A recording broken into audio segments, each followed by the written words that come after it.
Hey everybody. You ever notice how everybody seems to have that condition where they say, my music is the best music generation?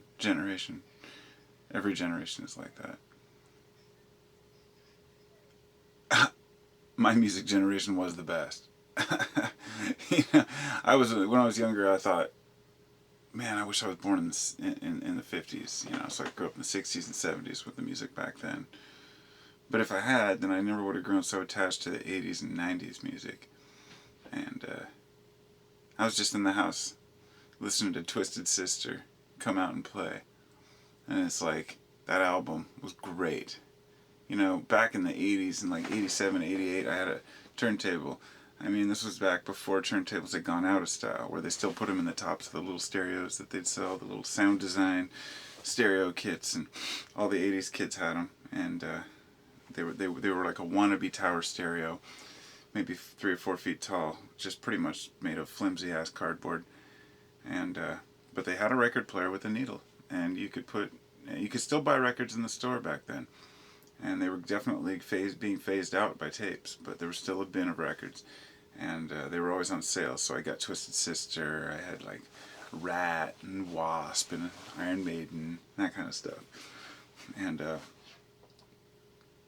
over a period of time, of course, we moved to tapes, and I still have all my tapes, and then to CDs and to digital, and now everybody's back to records, full circle. But during that time, when I really listened to music, between I was like 12 to 16, let's say, when I was in that, I started listening to music actually when I was like, 8 or 9, but I really got into it maybe when I was 11 or 12, and I was into heavy metal. I was into butt rock, what they would call now butt rock, but back then it was heavy metal. There was no such thing as butt rock. And Rat, Wasp, Twisted Sister, Metal Church, Anthrax, Iron Maiden, Slayer, Megadeth, Metallica, Overkill. The list just goes on and on. I went to so many heavy metal concerts, and I remember I was the ultimate, what they called the heshers. I was the skater / hesher in my skateboard, but I had my heavy metal shirt on of the day, whatever it was, and long hair, and I moved from that to kind of the hippie phase, but that period is the one that I remember as being the best out of all of them. That music that came out of the 80s, the heavy metal that came out of the 80s, was so meaningful. And I remember I had a discussion with my mom the other day about music, and how she'd say that you couldn't understand the words. And even to this day, my mom claims that she couldn't understand the words of the music I listened to, which was totally understandable, considering some of that heavy metal is pretty hardcore.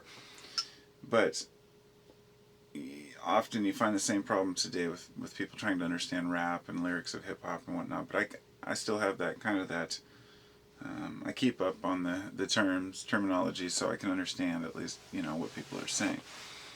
As for heavy metal, if you really listen, that was the thing. They always had lyrics on the inside of the cover. The lyrics were always meaningful, heavy, they hit home. Metallica, their songs were deep, as well as Megadeth. And that little competitive edge between the two that everybody saw, that really was a creation of the media, a sensation between Dave Mustaine and,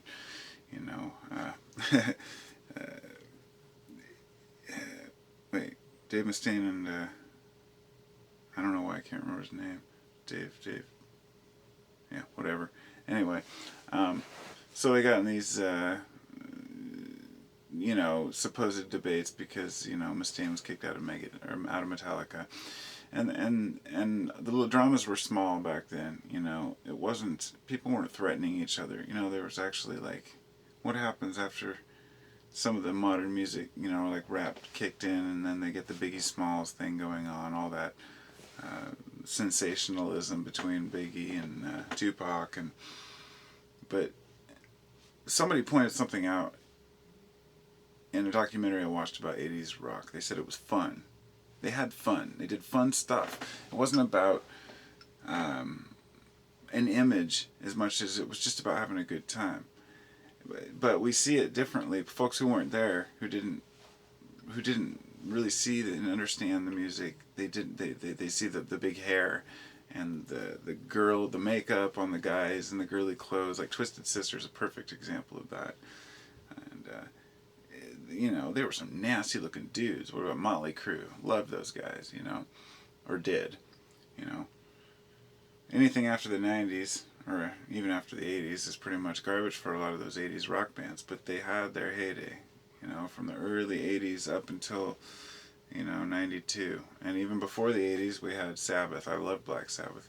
So I guess I got to be exposed to both cultures, because I listened to everything from Crosby, Stills, Nash and Young to Black Sabbath and old jazz and old rock, up to new metal, and even I used to sit and listen to MC Hammer record.